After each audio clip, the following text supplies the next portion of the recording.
Assalamualaikum warahmatullahi wabarakatuh. Hai anak ibu semua, apa kabarnya hari ini? Semoga dalam keadaan sehat walafiat. Amin amin ya robbal alamin.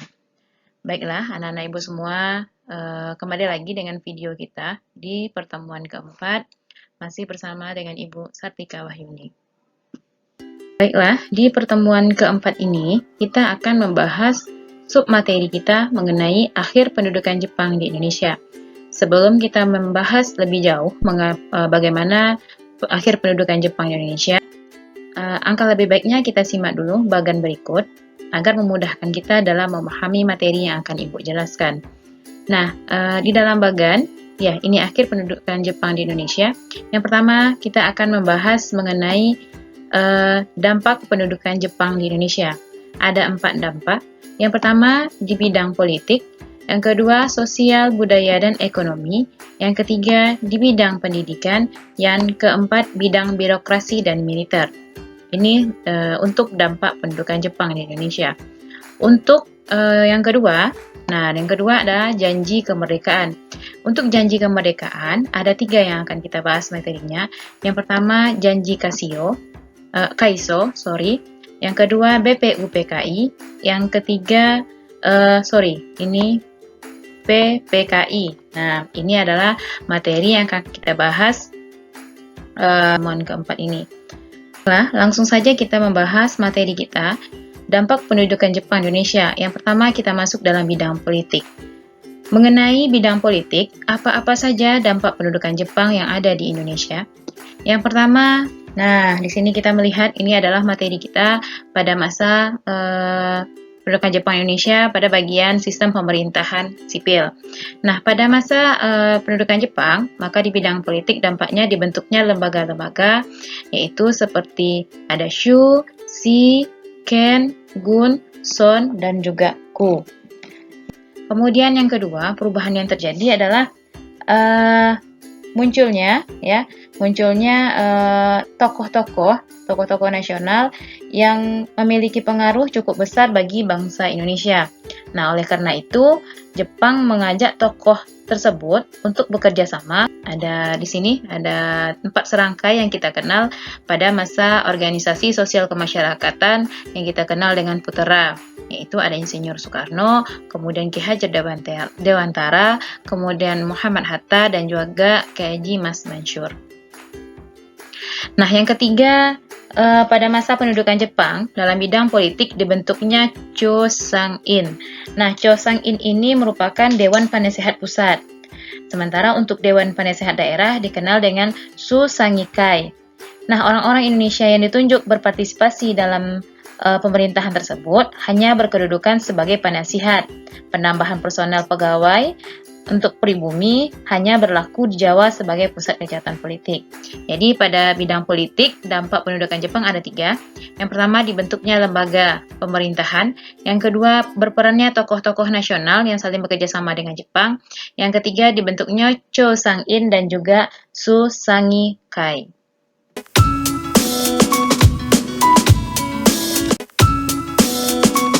Selanjutnya, kita masuk dampak pendudukan Jepang di Indonesia di bidang sosial, budaya, dan ekonomi.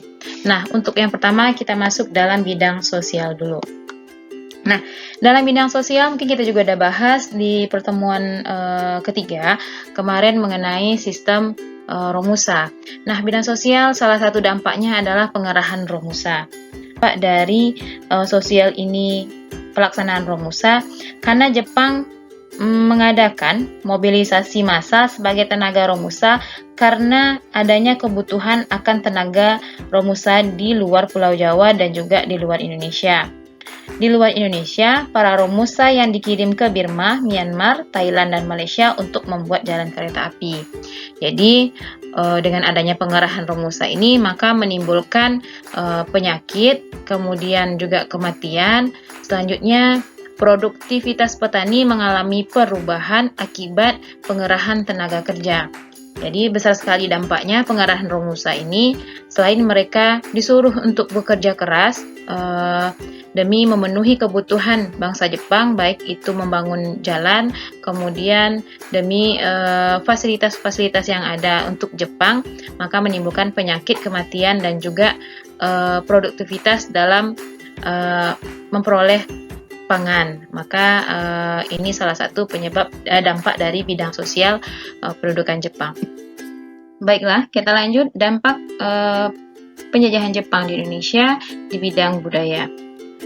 Nah, untuk bidang budaya, yang pertama di sini bisa kalian lihat gambarnya, ada namanya pusat kebudayaan. Jadi pada masa pendudukan Jepang, adanya suatu lembaga, yaitu pusat kebudayaan yang bernama Keimin Bunka Shidoso, yang didirikan pada tanggal 1 April 1943 di Jakarta. Nah, keberadaan pusat kebudayaan ini menyebabkan sebagian karya sastra pada masa ini sudah ditulis menggunakan bahasa Indonesia. Ada beberapa karya sastra yang pernah ditulis pada masa pendudukan Jepang. Yang pertama, ada karya sastra yang mendukung politik Jepang, misalnya Cinta Tanah Air Suci, yaitu karya dari Nur Sultan Iskandar. Kemudian yang kedua, seperti karya sastra yang tidak mendukung politik Jepang dan dilarang terbit, misalnya Siap Sedia, yaitu karya dari Khairil Anwar. Selanjutnya, seni musik, misalnya Tumpah Darahku dan Maju Putra Putri Indonesia, yaitu ciptaan Simanjuntak. Kemudian untuk seni drama, misalnya ada Api dan Citra, yaitu karya Usmar Ismail. Kemudian yang kelima, film dan sandiwara, misalnya Bintang Surabaya, Cahaya Timur, dan Mas Cicit. Nah, ini merupakan karya-karya dari kebudayaan pada masa pendudukan Jepang di Indonesia, baik itu karya sastra dan juga karya seni. Nah, selanjutnya, pada masa pendudukan Jepang ini, masyarakat juga diharuskan mempelajari bahasa Jepang dan juga memasukkan unsur-unsur Jepang dalam lagu anak-anak dan juga tarian. Selanjutnya, nah di sini adalah kalender. Jadi pada masa pendudukan Jepang, unsur penanggalan yang ditandai dengan penggunaan kalender Showa. Jadi pada masa pendudukan Jepang diperkenalkan yang dikenal dengan kalender Showa. Jadi kalender Showa itu atau zaman yang ada pada masa zaman Meiji merupakan salah satu kalender yang digunakan, yaitu diterapkan pada tanggal 25 Desember 1926 sampai dengan 7 Januari 1989. Kemudian yang keempat, juga kita diberikan ini dampak positif ya, salah satu dampak positif kita diberikan pelajaran yang berbeda di bidang pendidikan, salah satunya termasuk dalam bidang budaya juga, yaitu Jepang berusaha menjadikan bahasa Indonesia sebagai alat komunikasi di seluruh pelosok Indonesia. Karena bahasa Indonesia digunakan sebagai bahasa pengantar sampai ke desa-desa. Nah, apa tujuannya? Agar pemerintah Jepang dapat dengan mudah mengerahkan rakyat Indonesia untuk perang Pasifik atau perang Asia Timur Raya. Selain itu, Jepang juga mengganti nama tempat seperti Batavia. Ya, ini Batavia merupakan nama tempat yang dibuat oleh Belanda, maka pada masa Jepang diganti menjadi Jakarta. Kemudian Buitenzorg, diganti menjadi Bogor. Nah, ini merupakan di bidang budaya juga dampaknya. Nah, sini ada tokoh Muchtar Lubis, seperti yang Ibu sebutkan tadi bahwa Muchtar Lubis merupakan salah satu pengarang dan juga ataupun penyair terkenal. Ada Muchtar Lubis, kemudian ada Rosihan Anwar, ada Amal Hamzah, Nur Syamsu, dan juga Anas Ma'ruf. Nah, inilah dampak pendudukan Jepang di Indonesia di bidang budaya. Baiklah, kita masuk untuk bidang selanjutnya, yaitu bidang ekonomi. Jadi, dampak penjajahan Jepang di Indonesia dalam bidang ekonomi, yang pertama itu, di sini ada gambar pangan. Nah, di sini ada menurun. Jadi, pada masa pendudukan Jepang, menurunnya pasokan pangan. Nah, pasokan pangan itu sendiri merupakan segala sesuatu yang berasal dari sumber hayati dan air. Nah, seperti yang diperuntukkan itu, yang diperoleh itu seperti makanan atau minuman bagi manusia. Nah, pasokan pangan sendiri itu menurun pada masa pendudukan Jepang. Salah satu penyebabnya adalah karena kegiatan ekonomi diberlakukan di Jawa itu diarahkan untuk mendukung kegiatan militer Jepang. Beda dengan pada masa kolonial Belanda. Kalau pada masa kolonial Belanda, Pulau Jawa itu menopang kebutuhan pangan dengan memproduksi bahan makanan sendiri. Dan juga pada masa pendudukan Jepang ini salah satunya menurunnya bagian pasokan pangan ini disebabkan masyarakat itu diarahkan untuk pekerja seperti pekerja romusa yang kita bahas sebelumnya. Jadi mereka tidak memiliki waktu untuk memenuhi kebutuhan mereka sehari-hari seperti menanam padi dan sebagainya. Untuk yang kedua, untuk produksi padi di Jawa juga mengalami penurunan. Nah, meskipun demikian, Jepang meningkatkan kembali produksi padi di Pulau Jawa, salah satunya dengan memperkenalkan bibit baru. Selain itu, juga Jepang memperkenalkan inovasi teknik dalam penanaman padi, yaitu dikenal dengan sistem larik. Sistem larik merupakan sistem yang dikenalkan Jepang di Indonesia. Nah, sini ada gambar. Jadi sistem larik itu adalah sistem penanaman padi, pemberian jarak antara padi yang ditanam pertama dengan padi yang ditanam kedua, dan berbaris atau lurus seperti ini. Nah, pada sebelumnya petani Jawa sebelum mengenal sistem larik, cara mereka menanam adalah menyebarkan benih padi. Ini salah satu dampak penjajahan pendudukan Jepang di Indonesia di bidang ekonomi. Ini dampak positif ya, sistem larik ini. Nah, sistem larik ini masih dipergunakan di Indonesia hingga saat ini. Kemudian untuk yang ketiga, pada masa pendudukan Jepang ini menetapkan mata uang Hindia Belanda sebagai salah satunya mata uang yang berlaku. Nah, hal ini ditetapkan berdasarkan Undang-Undang Nomor 2 tanggal 8 Maret 1942. Jadi pada waktu itu mata uang yang resmi digunakan untuk kepentingan jual beli dan alat pembayaran adalah mata uang Hindia Belanda, salah satunya The Javasche Bank. Selanjutnya, nah kita masuk dalam bidang pendidikan. Pada bidang pendidikan, dampak penjajahan Jepang di Indonesia, pemerintah pendudukan Jepang memberikan kesempatan bagi bangsa Indonesia untuk mengikuti pendidikan pada sekolah-sekolah yang dibangun pemerintah. Jadi berbeda pada masa kolonial Belanda. Kalau pada masa kolonial Belanda adanya tingkatan, misalnya mulai dari golongan Belanda, kemudian di bawahnya golongan darah biru atau orang-orang kerajaan, kemudian rakyat pedagang, kemudian rakyat biasa atau kelas-kelas sosial. Namun pada masa Jepang itu tidak menjadi permasalahan, semua disamakan saja. Kemudian pada masa pendudukan Jepang, angka pendidikan menurun karena tingginya kebutuhan, ini huruf K di sini, tingginya kebutuhan tenaga kerja. Selain itu, tujuan Jepang menyelenggarakan pendidikan Indonesia bukan untuk mencerdaskan kehidupan bangsa, melainkan menanamkan jiwa militerisme dan juga kesetiaan terhadap Jepang dalam menghadapi bangsa-bangsa barat seperti Belanda, Inggris. Itu merupakan sekutu pada Perang Pasifik Raya nantinya. Kemudian bahasa Indonesia, nah di sini dampak positifnya bisa kita lihat, bahasa Indonesia dijadikan sebagai bahasa pengantar. Jadi di sekolah-sekolah itu diajarkan dua bahasa, yaitu ada bahasa Jepang, kemudian bahasa Indonesia.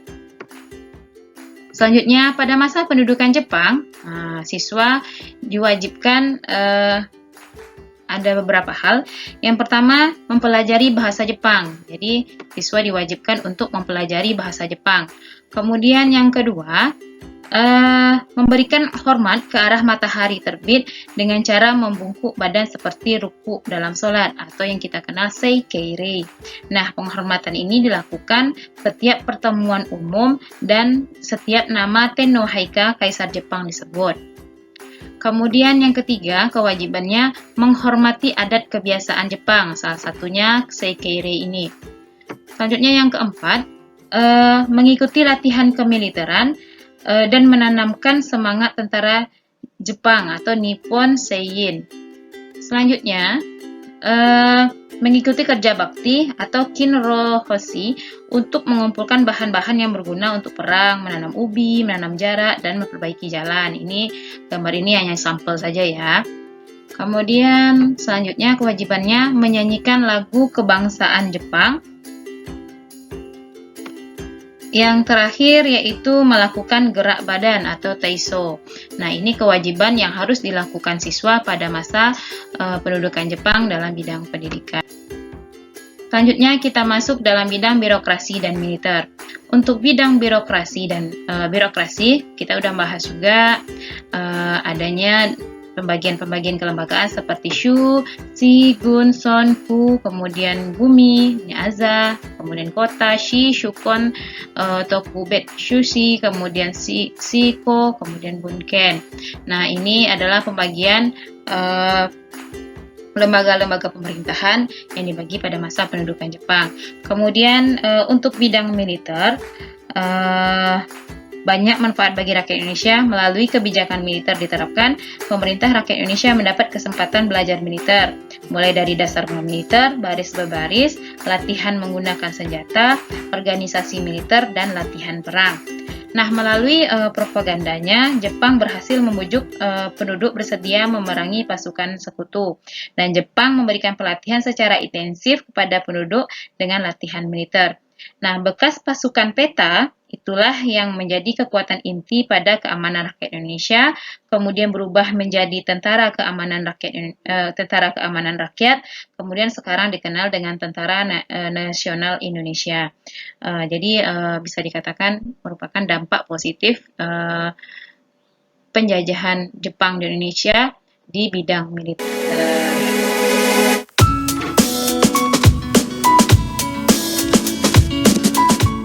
Nah, kita lanjut untuk materi selanjutnya mengenai janji kemerdekaan oleh Jepang.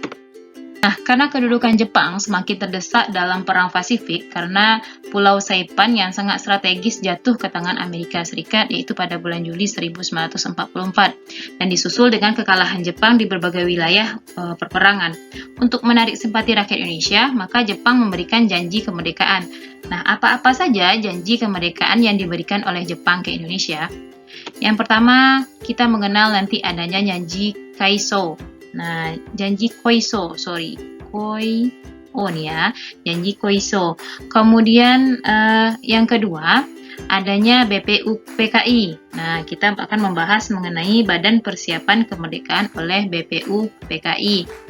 Selanjutnya ada Badan Persiapan Kemerdekaan juga, yaitu PPKI. Baiklah, langsung kita bahas materinya. Nah, yang pertama kita akan bahas mengenai janji Koiso. Janji Koiso merupakan janji yang diberikan oleh Jenderal Koiso yaitu pada tanggal 7 September 1944. Nah, Koiso ini memberikan janji kemerdekaan kepada Indonesia di kelak kemudian hari. Janji itu disampaikan di depan sidang Teikoku Kinkai di Parlemen Jepang. Nah, tujuannya agar rakyat Indonesia tidak mengadakan perlawanan terhadap Jepang. Untuk menarik simpati rakyat Indonesia, maka setiap kantor diperkenankan mengibarkan bendera merah putih, tetapi harus didampingi dengan bendera Jepang. Jepang juga memperbolehkan bangsa Indonesia mengumandangkan lagu Indonesia Raya setelah lagu kebangsaan Jepang yaitu Kimi ga Yo. Jadi, janji Koiso ini sama dengan cara Jepang juga ya, yaitu dengan propaganda atau menarik simpati. Kalau kemarin menarik simpatinya di awal bagus juga, sekarang untuk akhirnya ketika sudah terdesak di Perang Dunia II, maka dia juga mempropaganda rakyat Indonesia.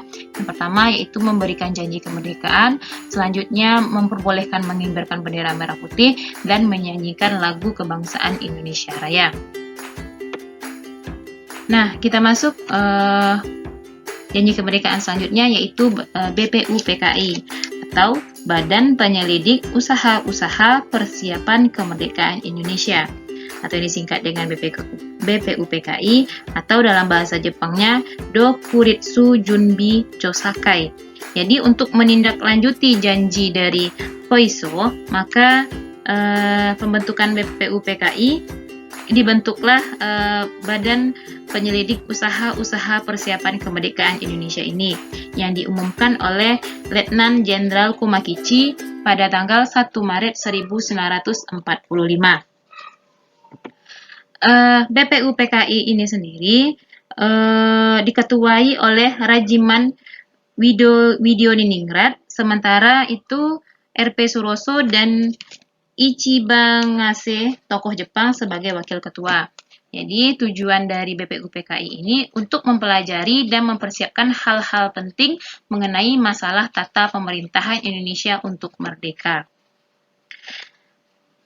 Sidang BPUPKI ini dilakukan pada tanggal 29 Mei sampai 1 Juni 1945 yang membahas tentang dasar falsafah negara Indonesia merdeka yang kemudian dikenal dengan Pancasila. Nah, dalam pidato pembukaan, Ketua BPUPKI meminta pandangan kepada seluruh anggota mengenai dasar negara Indonesia. Permintaan Rajiman tersebut dipenuhi oleh 3 anggota BPUPKI untuk membahas dasar negara Indonesia, yaitu ada Muhammad Yamin, Supomo, dan juga Soekarno. Tokoh yang pertama yang menyampaikan rancangan dasar negara yaitu Muhammad Yamin. Muhammad Yamin menyampaikan beberapa dasar negara, yaitu rancangan dasar negara Indonesia. Yang pertama ada peri kebangsaan, peri kemanusiaan, peri ketuhanan, peri kerakyatan, dan kesejahteraan rakyat. Kemudian yang kedua ada Profesor Dr. Supomo, yaitu dasar yang diajukannya persatuan, kekeluargaan, mufakat dan demokrasi, musyawarah keadilan sosial. Kemudian yang ketiga ada dasar negara yang menurut Insinyur Soekarno, kebangsaan Indonesia, internasionalisme atau peri kemanusiaan, mufakat atau demokrasi, kesejahteraan sosial, ketuhanan yang Maha Esa. Ini merupakan dasar-dasar negara yang diajukan oleh 3 tokoh pada masa persiapan BPUPKI. Nah, dengan berakhirnya sidang pada tanggal 1 Juni 1945, maka selesailah pelaksanaan sidang pertama BPUPKI. Setelah sidang periode pertama selesai, maka Rajiman memasuki masa reses. Selanjutnya BPUPKI membentuk panitia kecil yang bertugas membahas ketiga rancangan dasar negara yang disampaikan oleh tokoh-tokoh yang sudah Ibu jelaskan sebelumnya, yaitu ada Muhammad Yamin, kemudian Supomo, dan juga Soekarno. Panitia kecil tersebut dikenal dengan Panitia 9. Tugas dari Panitia 9 selesai pada 22 Juni 1945. Setelah rumusan dasar negara berhasil disepakati, maka rumusan dasar negara yang dihasilkan oleh Panitia 9 oleh Muhammad Yamin maka disebut dengan Piagam Jakarta. Nah, Piagam Jakarta atau Jakarta Charter. Nah, rancangan itu diterima secara bulat dan sepakat untuk dimatangkan dalam sidang kedua BPUPKI pada tanggal 10 Juli 1945. Nah, ini dia isi dari Piagam Jakarta. Yang pertama, ketuhanan yang berkewajiban menjalankan syariat Islam bagi para pemeluknya. Kemudian, kemanusiaan yang adil dan beradab, persatuan Indonesia, kerakyatan yang dipimpin oleh hikmat kebijaksanaan dalam permusyawaratan dan perwakilan. Yang kelima, yang keempat tadi ya. Yang kelima, keadilan sosial bagi seluruh rakyat Indonesia. Nah, itu dia bagaimana proses dari sidang BPUPKI, yaitu dari tanggal 29 Mei sampai 1 Juni 1945. Sidang BPUPKI berakhir pada tanggal 16 Juli 1945. Dalam penutupan sidang tersebut, Rajiman kemudian memastikan seluruh anggota BPUPKI menyetujui seluruh hasil sidang BPUPKI. Dan dari pembahasan tersebut, dapat disimpulkan bahwa tokoh-tokoh bangsa pada masa itu telah menunjukkan perilaku rela berkorban, kerjasama, dan juga tanggung jawab. Baiklah, kita lanjut materi kita. Sudah yang pertama tadi janji Koiso, yang kedua persiapan kemerdekaan oleh BPUPKI. Kita lanjut persiapan kemerdekaan oleh PPKI. Keberadaan BPUPKI dimanfaatkan secara maksimal oleh bangsa Indonesia untuk mempersiapkan kemerdekaan. Akan tetapi, kinerja BPUPKI tidak sesuai harapan Jepang, karena Jepang justru khawatir dengan kinerja BPUPKI yang begitu cepat mempersiapkan kemerdekaan Indonesia. Nah, oleh karena itu, pada tanggal 7 Agustus 1945, Jenderal Terauchi menyetujui pembentukan Panitia Persiapan Kemerdekaan Indonesia atau Dokuritsu Junbi Linkai menggantikan BPUPKI. Nah, jadi pergantian dari BPUPKI menjadi PPKI merupakan kecemasan oleh bangsa Jepang terhadap persiapan kemerdekaan Indonesia pada saat itu. PPKI sendiri beranggotakan 21 orang dengan ketuanya Insinyur Soekarno, kemudian wakil ketuanya Dr. Andes Muhammad Hatta. Nah, namun tanpa pengetahuan Jepang, PPKI diambil oleh pemimpin-pemimpin Indonesia dengan menambah keanggotaan menjadi 27 orang. PPKI kemudian melaksanakan sidang setelah Indonesia memproklamasikan kemerdekaannya. Dan juga nanti PPKI berperan dalam mengesahkan Piagam Jakarta sebagai pendahuluan pada pembukaan Undang-Undang Dasar 1945 dalam sidang PPKI pada tanggal 18 Agustus 1945. Nah, inilah janji kemerdekaan yang diberikan oleh Jepang di Indonesia karena dia mengalami keadaan yang terdesak pada masa Perang Dunia Kedua di kawasan Asia Pasifik. Baiklah, itu saja materi kita untuk pertemuan keempat ini.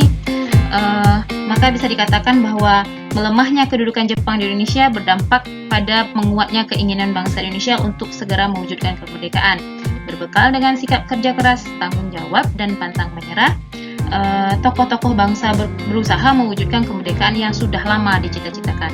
Nah, oleh karena itu, sebagai generasi penerus bangsa, anak-anak ibu semua harus selalu mensyukuri segala nikmat kemerdekaan yang telah dianugerahkan oleh Tuhan Yang Maha Esa kepada bangsa Indonesia. Nah, jadi kita selalulah bersyukur dengan keadaan yang ada, karena berada di titik ini, saat ini negara kita itu bukanlah gampang, yaitu menjalani masa-masa yang sangat sulit. Baiklah, demikian video untuk materi kita di pertemuan keempat ini. Sekian dari Ibu. Assalamualaikum warahmatullahi wabarakatuh, dan selalu jaga kesehatannya.